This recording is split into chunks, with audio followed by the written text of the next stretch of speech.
As I was fishing this morning with this little surface jitterbug, it sort of pops along the surface like a little water bug, but it actually looks more like a crayfish. Not a crayfish, well, it could look like a lot of things. So little salamanders going along the surface. It has a little tail. But it made me think of the Cherokee Creation Story, which I love. I love this story. It's such a visual for me of the Appalachian Mountains and the Little Tennessee River. So I thought it would be good to share it on this last day of my river adventure, exploring the Little Tennessee River. In Cherokee mythology, and the creation story goes like this. The animals at that time, at the beginning of time, lived up in the sky with the beaver, who was kind of in charge of everyone. And they were getting a little restless up there. They wanted a new place to live. And they looked down on the earth, but the earth at that time was just covered in water. It was just a big sphere of water. And the beaver said, you know, there's nowhere for us to go down there. So his grandson, the water beetle, says, Grandpa, I'd like to go down and explore and see if I can find a place for our people to go. And so the beaver gives him permission and sends him down, and he goes down onto the surface, you know, and he's swimming along, and he doesn't find any land.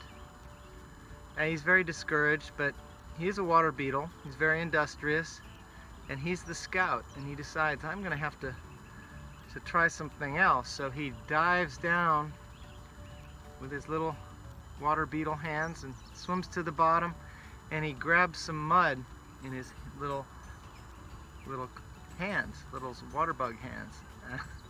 And he swims up to the surface, and he says, look, Grandfather Beaver, I've found some land. And it's just this little patch of mud. And the beaver looks down at his grandson and smiles, and he sends down some cords and he puts it on the four corners of the mud patch on the surface of the earth.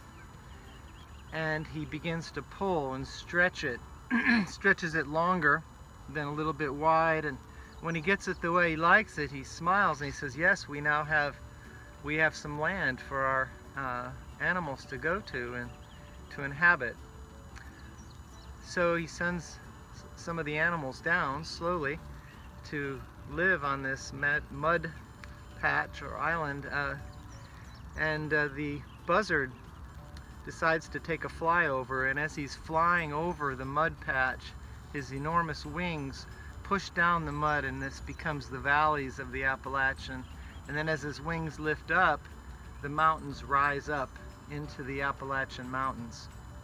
And that's how the Cherokee lands of the Appalachian along the Little Tennessee River were formed, all the way from northeast Georgia up through North Carolina and into Tennessee.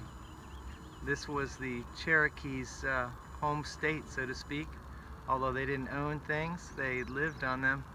But that was their highway and their thoroughfare, is this Little Tennessee River that still existed.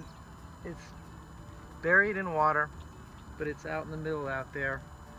And I felt, as I was watching this little jitterbug going along, that my little trip, maybe I was acting like a little water bug for the beaver, you know?